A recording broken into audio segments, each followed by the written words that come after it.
Good morning everyone. As you know, your first chapter of electricity is completed now. We are going on our next chapter, that is magnetic effect of electric current. Okay.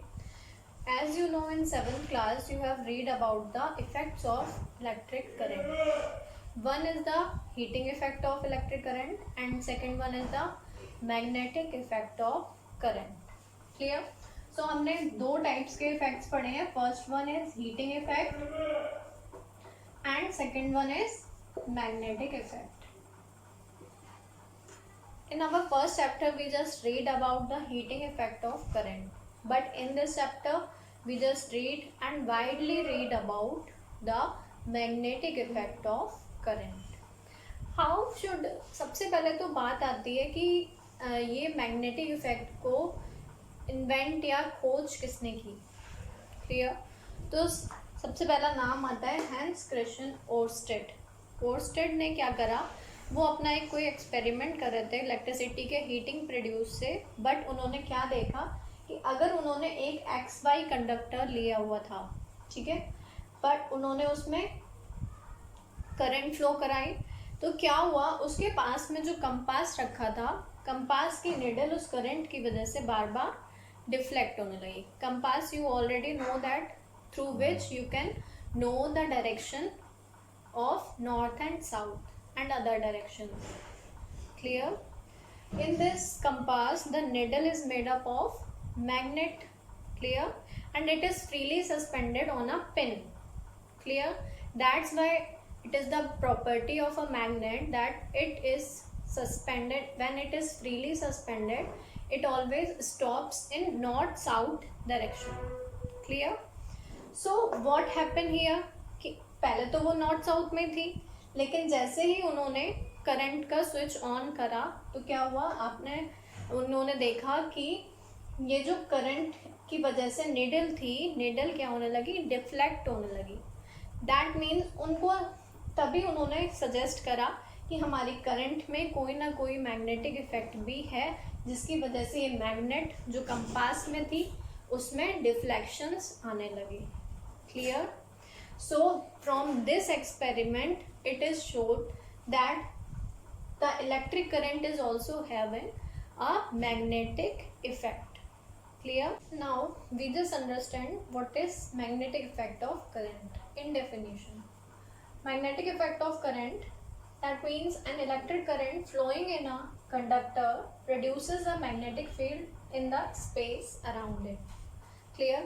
कि जब तक किसी भी conductor में या wire में अगर आपकी करंट फ्लो हो रही है तो उसके चारों तरफ जो भी फील्ड, उस एरिया तक जहाँ तक आपको मैग्नेटिज्म या मैग्नेट की पावर महसूस होती है, that is called magnetic field. You already know that electric field also, जहाँ पर आपने कोई चार्ज रखा था एंड उसके आसपास का वो एरिया जहाँ तक दूसरा चार्ज अट्रैक्शन या रिपल्शन महसूस करता है. Clear? That is the electric field.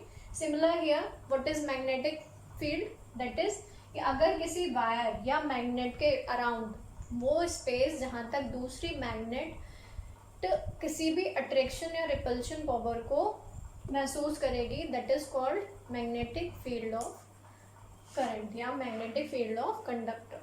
Clear? So क्या हुआ आपका, an electric current flowing in a conductor, अगर किसी भी कंडक्टर में इलेक्ट्रिक करंट फ्लो हो रही है तो क्या होगा, उसके चारों तरफ का वो area, that means a magnetic field around it, इसके चारों तरफ एक मैग्नेटिक फील्ड प्रोड्यूस हो जाती है. क्लियर? और ये कब तक रहती है, जब तक इसमें करंट फ्लो हो रहा है. This is the main important point, that कि ये मैग्नेटिक फील्ड केवल तब तक है जब तक आप इसमें करंट फ्लो कराएंगे. जैसे ही आप स्विच ऑफ करेंगे, अगेन वो सिंपल कंडक्टर आपके लिए रह जाएगा, not a magnet. Clear? So it is just like an artificial magnet, कि जब तक आप करंट फ्लो करा रहे हैं तब तक वो एज अ मैग्नेट बिहेव करेगा कंडक्टर आपका. जब आप करंट फ्लो कराना बंद कर देंगे, then it will just become a conductor, simple conductor. Clear? You all know about the magnetic effect of current. our next topic, that is properties of a magnet. पहले तो हम मैग्नेट की properties समझ लें इस चैप्टर में, magnet को और आगे पढ़ने से पहले। क्लियर? तो सबसे पहले जो प्रॉपर्टी होती है आपके मैग्नेट की, दैट इज कि अगर आप उसको फ्रीली सस्पेंड करोगे, यानी कि स्वतंत्रता पूर्वक अगर आप उसको लटकाओगे, तो वो किस डायरेक्शन में हमेशा रुकेगी? Always north and south direction. Understand? इसी की बेसिस पे आपका कौन सा एपरेटस वर्क करता है? That is compass. Clear? So when you freely suspended a magnet, it always stops in north south direction. Clear? सबसे पहली प्रॉपर्टी आपको समझ में आ गई है। The next one, आपको पता है कि मैग्नेट क्या करता है? हमेशा अट्रैक्ट करता है किसे? आयरन, निकल, स्टील, कोबाल्ट, ऐसे आपके जो मटेरियल्स हैं ये इनको हमेशा अट्रैक्ट करता है। इसी के बेसिस पे तो आप इसको मैग्नेट बोलते हो। क्लियर? नेक्स्ट, इसके जो नेक्स्ट आपकी प्रॉपर्टी आती है, दैट इज आपने कभी भी अगर मैग्नेट को देखा होगा तो उसके दो पोल्स होते हैं, north and south. Clear? Third pole never exist. Clear? Here only two poles are there, only north and south. Clear? So what is our third property of a magnet? That कि अगर आप इसके पास में दूसरी magnet रखोगे तो ये दोनों पोल्स कैसे हैं? अपोजिट हैं, साउथ एंड नॉर्थ। क्लियर? तो opposite poles always attract each other. Clear? Always opposite pole always attract each other.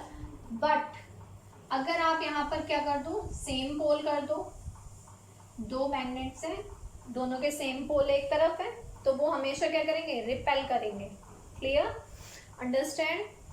Same pole repel each other and opposite pole attract each other. Clear? Now our next property comes here, that is the last and very important property, कि हम अगर हमारे पास कोई भी magnet है, suppose this is our magnet, north and south poles are there. Clear? तो हम इसके पोल्स हमेशा पेयर में ही एग्जिस्ट करेंगे। पेयर मीन्स नॉर्थ साउथ को आप अलग अलग नहीं कर सकते। अब अगर आप सोचो कि हमने इसको यहाँ बीच में से ब्रेक कर दिया, अब इसके पोल्स अलग अलग हो जाएंगे? नहीं। अब क्या होगा? नॉर्थ का अपोजिट पोल यानी कि साउथ यहाँ पर जनरेट हो जाएगा, एंड साउथ का opposite pole that means north यहाँ पर जनरेट हो जाएगा। Clear? So you all understand the properties of a magnet, कि अगर आप इसको फ्रीली सस्पेंड करेंगे तो हमेशा नॉर्थ साउथ डायरेक्शन में रुकेगी। Second, it always attracts iron, steel, nickel, cobalt. Third property, that is like pole repel each other, unlike pole attract each other. Clear? And the last and the main important property, that is its pole can never be separated. Clear? That means it always exists in pair. Okay?